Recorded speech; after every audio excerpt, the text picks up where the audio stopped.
Hi అందరికీ ఇవాళ అయితే ఒక సూపర్ డ్రింక్ మీతో షేర్ చేసుకోబోతున్నాను. ఇది అయితే ఎలాగ మన సైడ్ సద్దన్నం తింటామో అలాగా నార్త్ ఇండియా సైడ్ వచ్చేసి ఇలాగ కాంజీ అని చెప్పి ఈ వాటర్ని తీసుకుంటారంట. ఇది మెయిన్గా వింటర్లో తీసుకుంటారని విన్నాను. అండ్ దీని బెనిఫిట్ చదివాక మీ అందరితో కూడా షేర్ చేసుకోవాలనిపించింది. ముందుగా అయితే క్యారెట్ బీట్రూట్ కట్ చేసేసుకొని ఇందులో మస్టర్డ్ పౌడర్, జీరా పౌడర్, సాల్ట్ యాడ్ చేశాను. వాటర్ యాడ్ చేసి ఫర్మెంట్ అవ్వాలి. ఇదే మెయిన్ స్టెప్ అనుకోండి.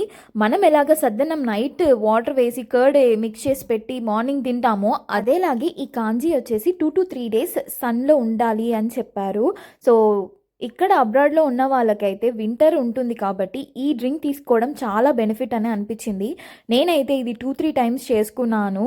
వింటర్లో తీసుకోవాలి కదా, సమ్మర్లో ఎందుకని మాత్రం అనుకోవద్దండి. క్యారెట్ బీట్రూట్ కాబట్టి ఎలాగో మన స్కిన్కి ఇంకా స్టమక్ ఇష్యూస్కి కూడా చాలా మంచిది కాబట్టి ఎప్పుడు తీసుకుంటే ఏముంది. సో దీని బెనిఫిట్స్ అన్ని క్యాప్షన్లో మెన్షన్ చేశాను చూడండి. అండ్ అబ్రాడ్లో ఉన్నప్పుడు సద్దనం తినలేనప్పుడు ఇలాంటి ఫర్మెంటెడ్ ఫుడ్స్ ఇంక్లూడ్ చేసుకోవడం చాలా మంచిది. ఇంకా ఇలాంటి ఇంట్రెస్టింగ్ విషయాలు తెలుసుకోవాలంటే ఇప్పుడే నా ఛానల్ని సబ్స్క్రైబ్ చేసుకోండి.